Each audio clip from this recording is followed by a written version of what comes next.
नमस्कार, मैं हर्षा स्वागत करती हूँ आप सभी का कहानियाँ सुनी अनसुनी में। आज की हमारी कहानी का शीर्षक है शिक्षक का धर्म। दिनकर सर अपने विद्यार्थियों के बीच काफी लोकप्रिय एक सेवानिवृत्त शिक्षक थे। 3 दिन पूर्व ही शहर के एक अस्पताल में इलाज के चलते उनका देहावसान हुआ था। उनको श्रद्धांजलि देने हेतु आज प्रार्थना सभा आयोजित की गई थी।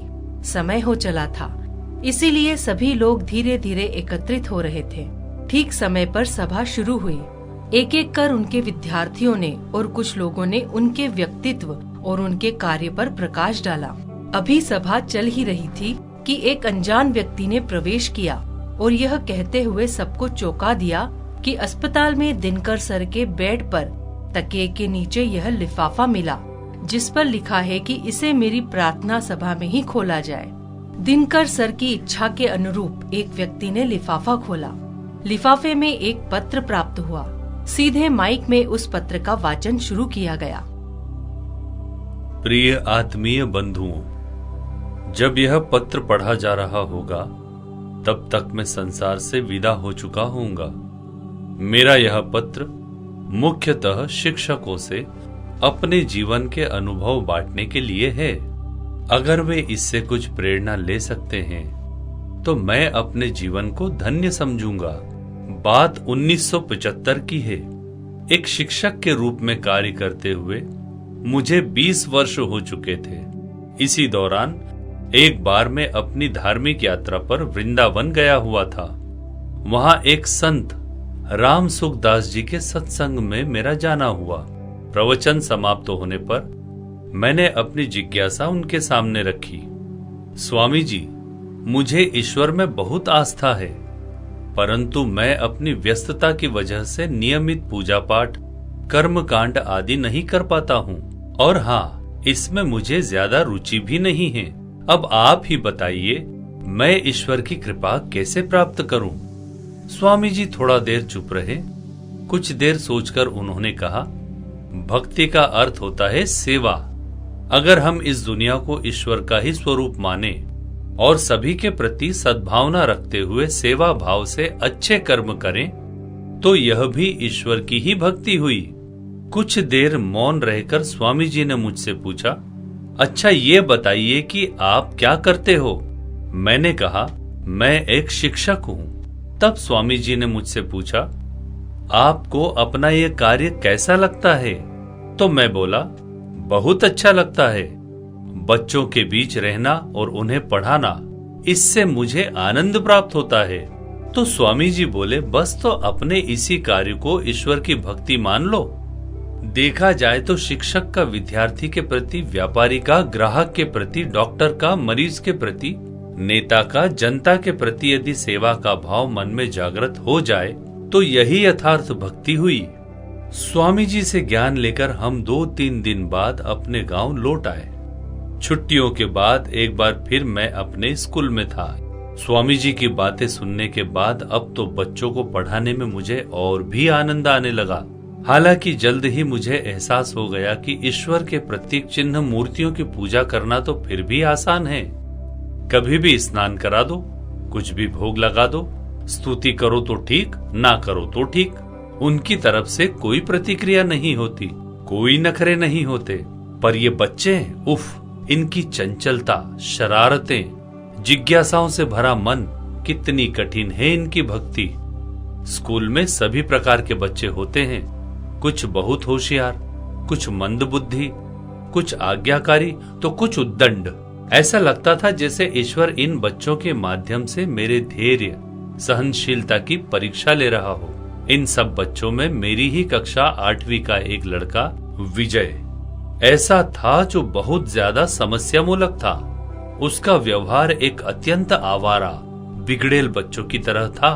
पढ़ाते समय बीच बीच में बोलना, शिक्षकों पर फप्तियां कसना, बच्चों के साइकिल की हवा निकाल देना या उनका सामान गायब कर देना, ये उसके लिए रोज की बात थी।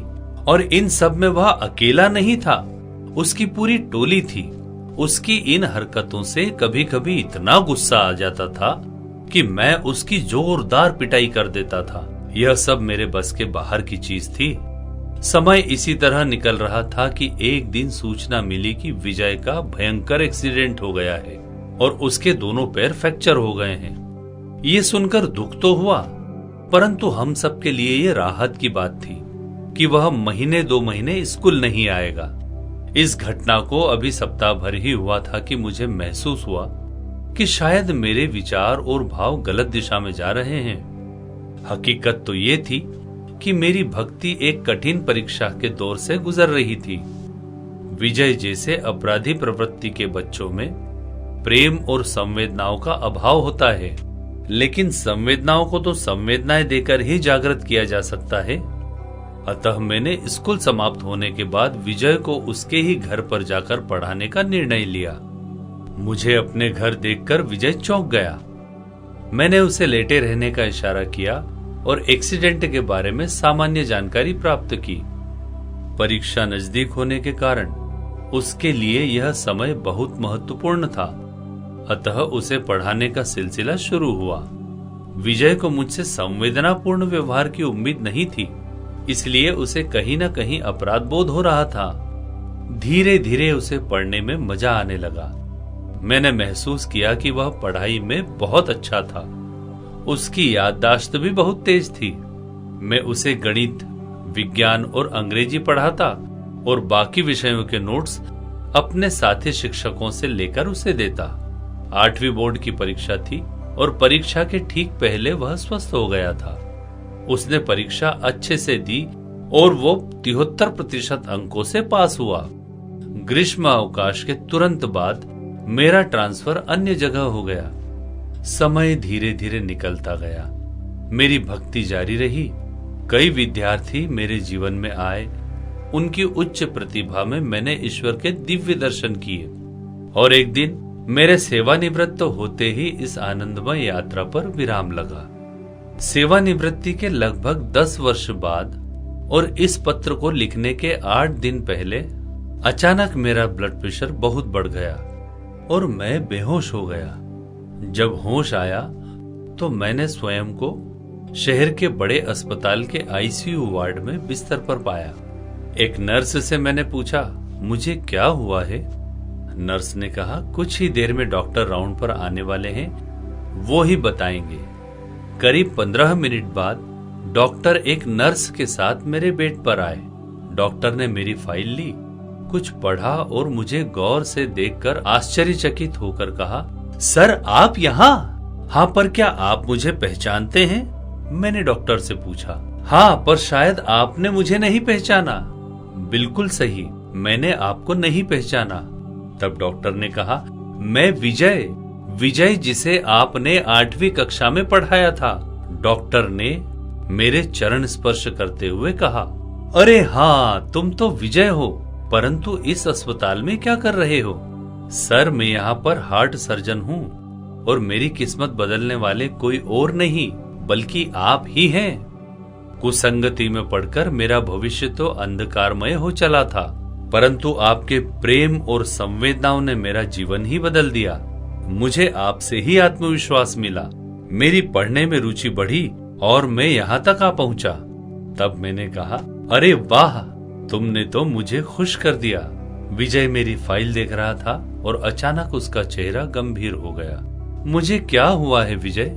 कुछ नहीं सर, आप जल्दी ही ठीक हो जाएंगे, कहते हुए वह चला गया। मैं लेटे लेटे उन दिनों की स्मृतियों में खोया हुआ था कि मैं नींद में हूँ ऐसा समझकर 2 नर्स आपस में बातें करने लगी। पहली बार विजय सर को रोते हुए देखा है, आखिर ऐसी क्या बात है? दूसरी नर्स ने कहा, ये अंकल विजय सर के टीचर हैं, इन्हें सीवियर हार्ट अटैक हुआ है। कल शाम 6 बजे तक कवर कर लिया तो ठीक, वरना बचना मुश्किल है। अपनी स्थिति का यथार्थ मालूम होने पर भी मैं चिंतित नहीं था। रात में मैंने महसूस किया कि कोई मेरे पैर पकड़कर सुबक रहा था। देखा तो ये विजय था। मैंने उसे अपने पास बुलाया और उससे कहा कि बेटा विजय, तू अपना कर्तव्य कर, डॉक्टर के रूप में अपना फर्ज निभा। पर सच तो यह है, आज तुझसे मिलने के बाद तुझे इतने बड़े हॉस्पिटल का डॉक्टर बना देखकर मुझे मेरा रिपोर्ट कार्ड मिल गया। अगर भक्ति की परिणति परम शांति के रूप में होती है तो अब मैं पूर्णतया संतुष्ट हूँ। एक शिक्षक के रूप में मेरी भक्ति को ईश्वर ने स्वीकार कर लिया। अब मुझे कुछ नहीं चाहिए। एक तृप्तिदायक और आनंददायक मृत्यु मेरा इंतजार कर रही है।